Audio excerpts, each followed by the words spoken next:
डाँडा गाउँमा आइसकेको छु। Look at this beautiful village. गान्द्रुकको डाँडा गाउँ। यहाँ चाहिँ पुरानो टिपिकल घरहरूको बस्ती छ। म जाने भन्ने ठाउँ चाहिँ हो यो डाँडा। यो डाँडामा चाहिँ जाँदैछु म। तर मामाहरू वेट गरिराख्नु भएको छ प्ले चौतारामा। म जान्छु। आगो अगाडि कस्तो हुन्छ बाटोमा तपाईहरुलाई म देखाउँछु है त। So guys enjoy the vlog. ल यहाँ चाहिँ मरन्जुघर बारखर गान्द्रुकमा हार्दिक स्वागत गर्दछौँ रे। ल नयाँ गेट बनाएको छ यहाँ चाहिँ। ल मामाहरूसँग अब हामी जाँदैछौँ माथि। ठुलो मामा हुनुहुन्छ उता अनि मामा हुँदैछ हाम्रो यात्रा कोटडाँडातिर। ल दुईजना मामाहरू चाहिँ आज टक्क लाएर यता घुम्न आएको छ हामी हैन।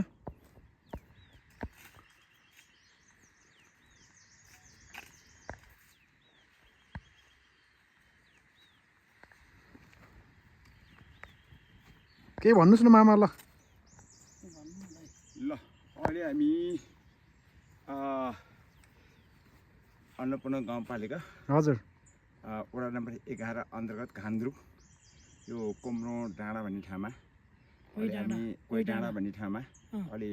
बिहानको 9 बजे होला हामी यहाँ आएका छौँ यहाँको दृश्य अवलोकन गर्न लागि। हजुर हजुर अहिले हामी यो अनुक्रममा छ र अहिले हामी यहाँ चाहिँ अहिले यसपछि हामी चाहिँ यो मासुथुर अन्नपूर्ण साउथ हिमचिलीको यो यसको अवलोकन गर्नेछ र यो ठाउँबाट यो कोही डाँडाबाट के चाहिँ दृश्यहरू देख्न सकिन्छ आज हामी यो ठाउँबाट चाहिँ अवलोकन गर्नेछौँ र भविष्यमा हामीले यो ठाउँलाई वातावरण मिल्यो भने यो इलामको चिया बगान जहाँ कन्याम डाँडा भन्ने छ त्यसको झलझलको दिने गरेर त्यो टाइपको चाहिँ नि हामीले एउटा चिया बगान चाहिँ बनाउने र यसलाई अत्याधिक मात्रामा चाहिँ बाह्य आन्तरिक पर्यटनको चाहिँ एउटा प्रवर्धन गर्ने एउटा अभियान छ हाम्रो र यहाँको स्थानीयसँग चाहिँ यसको बारेमा सरसल्लाह अनि गरेर के गर्न सकिन्छ यो ठाउँलाई कसरी विकास पर्यटन क्षेत्रलाई कसरी चाहिँ अगाडि बढाउन सकिन्छ प्रवर्धन गर्न सकिन्छ घान्द्रुकमा अत्याधिक मात्रामा पर्यटकहरू ल्याउन लागि यो पनि एउटा चाहिँ पर्यटनको यो आधार खम्बा मान्न सकिन्छ होला जस्तो लागेर आज हामी यहाँ बिहान चाहिँ यसको अवलोकन गर्न आएका छौँ। भविष्यमा हेरौँ अब के हुन्छ हामी यसबाट फर्केपछि हामी यसको बारेमा यो अभियानलाई अगाडि बढाउनेछौँ र त्यसपछि यसलाई अलिकति यहाँको अब हामी यहाँ के छ समस्या आधारभूत कुराहरू चाहिँ पानी बिजुली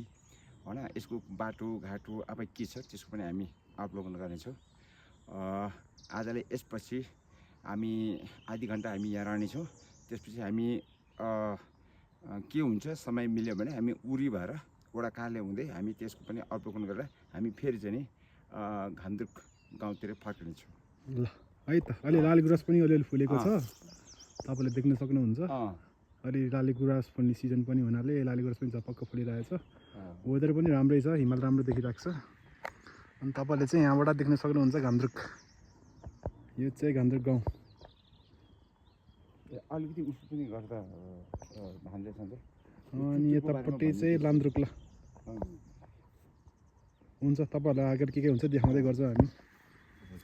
ल हजुर हजुर ल गुराँस पनि फुलिरहेको छ झपक्कै। अहिले हामी यो घान्द्रुकको कोम्रो डाँडामा छौँ अहिले गुरुङ भाषामा यसलाई कोही डाँडा भन्छ। अहिले हामी यो ठाउँको लागि यो अवलोकन चाहिँ एउटा यहाँको परिस्थितिको अध्ययनको लागि अहिले हामी यहाँ आएका छौँ र अहिले यो ठाउँमा चाहिँ नि हामी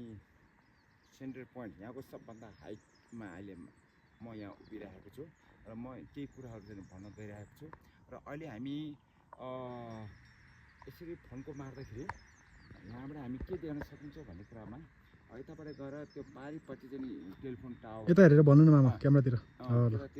ज्यान पनि त फर्काउनु त होइन अनि यतापट्टि गएर यतापट्टि हामी यो ठाउँबाट हामी त्यो माछाचुरेदेखि लिएर अन्नपूर्ण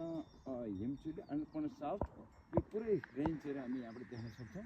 र पारिपट्टि हामी तौलो भन्छ त्यो ठाउँलाई त्यो गाउँ पनि हामी देख्न सक्छौँ यहाँबाट देख्ने भ्यूहरू यो चाहिँ अनि पनि माथि चाहिँ त्यो डाँडामा एउटा यतापट्टि एउटा गुरुङ हिल भन्ने छ त्यो माथि अनि त्यसको पछाडि माथि चाहिँ हिडन लेक भन्छ त्यो सिरानमा त्यो माथिको त्यो लास्टको यतापट्टिको त्यो चुच्चो चाहिँ भएको ठाउँलाई त्यो हिडन लेक भएको चाहिँ ठाउँ हो त्यो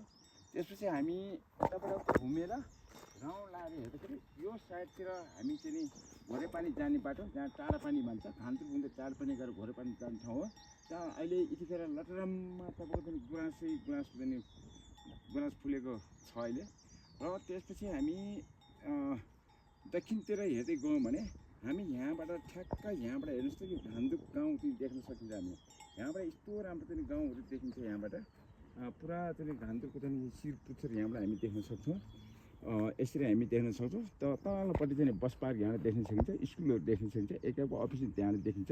यताबाट पारी हेऱ्यो भने लान्द्री गाउँ चाहिँ हामी देख्न सक्छौँ यो ठाउँबाट तपाईँको चाहिँ पुरा चाहिँ गोलाकारको हिसाबले हेर्ने हो भने यो सबै भ्यू चाहिँ देखिन्छ यो डाँडामा हामी छौँ र यसलाई हामीले भविष्यमा यो दायाँ बायाँको जति पनि जग्गा जमिनहरू छ उहाँहरूसँग चाहिँ सरसल्लाह गरेर यो ठाउँलाई पर्यटन प्रवर्धनको लागि यसलाई चाहिँ इलामको कन्याम डाँडा जस्तो को रूपमा यसलाई चिया बगान बनाएर यो क्षेत्रलाई हामीले विकास गर्न सक्यौँ भने यसलाई चाहिँ अत्याधिक मात्रामा यो ठाउँमा हामीले घान्दुकमा पर्यटक ल्याउन सक्छौँ भन्ने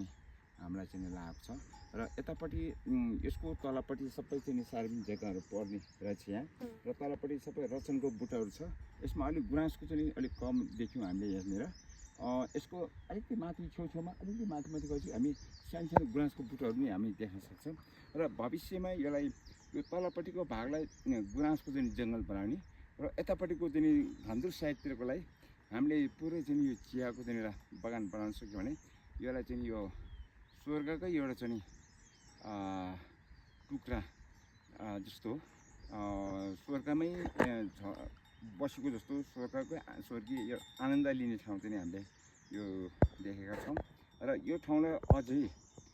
यो चाहिँ ध्यान केन्द्र पनि यसलाई चाहिँ हामीले सोच बनाउन सक्छौँ यहाँ आएर एकदम ध्यान गरेर बस्ने यो ठाउँहरू पनि हामीले चाहिँ कहाँ छ हामीले यसको पनि अवलोकन गर्दैछौँ र भविष्यमा हेरौँ अब हामी अहिले चाहिँ हेर्दैछौँ अझै कति छ यहाँ ठाउँहरू अझै हेर्न हामी चाहिँ बाँकी नै छ अझै हामी त्यो माथिको चाहिँ त्यो टेलिफोन टावर भन्दा उतापट्टि त्यो डाँडा पनि हामी हेर्नु बाँकी कुरा चाहिँ माथिबाट देखाउँदैन छ अब हामी त्यहाँ गएर फेरि देखाउँछौँ है त यहाँबाट चाहिँ हिमाल चाहिँ यस्तो देखिन्छ हिमाल चाहिँ निट एन्ड क्लिन यसो बारेमा के जान्ने फेरि पनि गर्नेछौँ धन्यवाद ल हिमाल चाहिँ यहाँबाट राम्रो देखिने रहेछ है ल सबैजनालाई नमस्ते बिहानीको शुभ बिहान शुभ प्रभात पनि छ र म सोनाबहादुर गुरुङ सामाजिक अभियन्ता अहिले हामी घान्दुकको कोही डाँडा भन्ने ठाउँमा छौँ यसलाई खस भाषामा कोमल डाँडा भनिन्छ र अहिले हामी यो अवलोकन भ्रमण गरिरहेका छौँ र अहिले मेरो पछाडिपट्टि यो घान्दुकको थिम्जे दाजुभाइहरूको एउटा मन्दिर उहाँले बनाउनु भएको छ त्यो उतापट्टिको अगाडिपट्टि यहाँबाट अलिक पुरा चाहिँ उता देख्न सकिन्छ आतापट्टिको गेट देख्न सक्छ हामीले त्यसको पछाडि मन्दिर छ अनि यसको तलपट्टि अहिले निर्माणाधीन अवस्थामा रहेछ उहाँहरूको के बनाउनु खोज्नु भएको छ त्यहाँ बन्दै देखेको अवस्था छ र यसको यता उतापट्टि हामी सम्पूर्ण यो माछाचुर अन्नपूर्ण छ हिमचुली यसको पनि पुरा हामी यहाँबाट चाहिँ दृश्य अवलोकन गर्न सक्छौँ र उहाँको यो निर्माणाधीन अवस्थामा भएको हामीले यहाँ देख्यौँ अब यसपछि हामी हेरौँ अब हामी फेरि तपाईँले यसपछिको फेरि अर्को हामी तपाईँलाई यो दृश्यहरू देखाउनेछौँ राम ओ राम डाँडामा तिनवटा कुकुरको फाइट भइरहेको छ अहिले चाहिँ